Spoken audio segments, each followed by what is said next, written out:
Hi everyone, Al the Psych here. I have a quick video for you today that is for informational purposes only, that I've entitled Behavior Engine Plan, or BIP, for Everyday Life.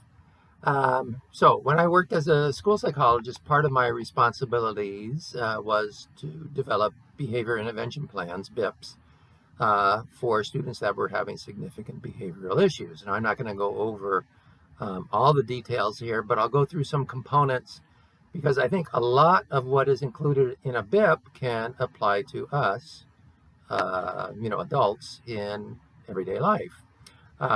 So besides identifying the target behavior, the BIP answers the following questions.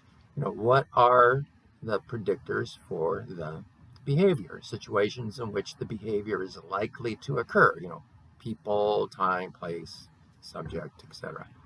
Um, what supports the student, or we'll say the individual using the target behavior? What's missing in the environment, or what is in the environment that needs changing?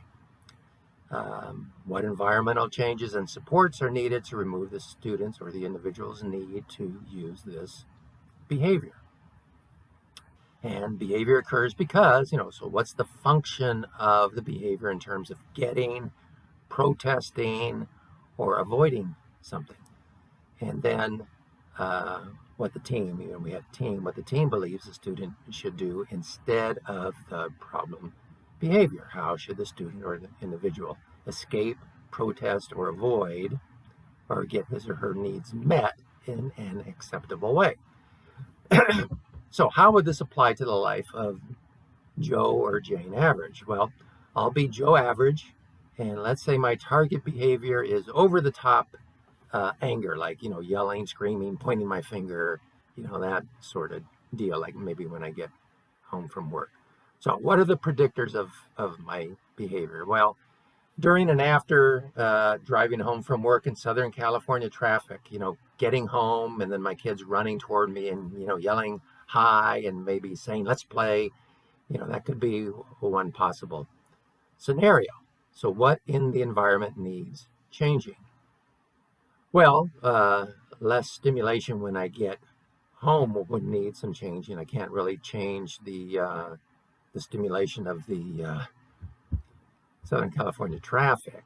Now, the behavior occurs because I'm protesting the high stimulation because I'm overstimulated. So what should I, Joe Average, do instead of the problem behavior? Well, there are a lot of things that I, Joe Average, can do. First of all, I could actually prime or prepare myself for the drive home. I could visualize myself tolerating the level of traffic. I could do some calm breathing before I actually start the drive home. Maybe have some calming music playing to develop my level of tolerance as I drive the treacherous Southern California freeways. Um, maybe I have a visual reminder in the car, maybe a picture of my kids. So I remember what I'm supposed to do behaviorally uh, when I do get home. Um, and like when I get home, I don't just hop out of my car. Maybe I stop and I re-regulate myself again, do a little bit more breathing, and remind myself that if my kids do come and they're all excited to see me, um, that I tell them, hey, I just need a couple of minutes to unwind, and then we'll get together. Something along those lines, as opposed to get out of my face, leave me alone right now. I'm really tired. Okay, two different ways of handling the situations. So I might remind my kids, to calmly greet me. Remember, kids, I've already talked to them and told them, okay, this is what I want you to do when you get home. And I tell them that instead of yelling at them, and let them know, when I'm relaxed, then we can play together.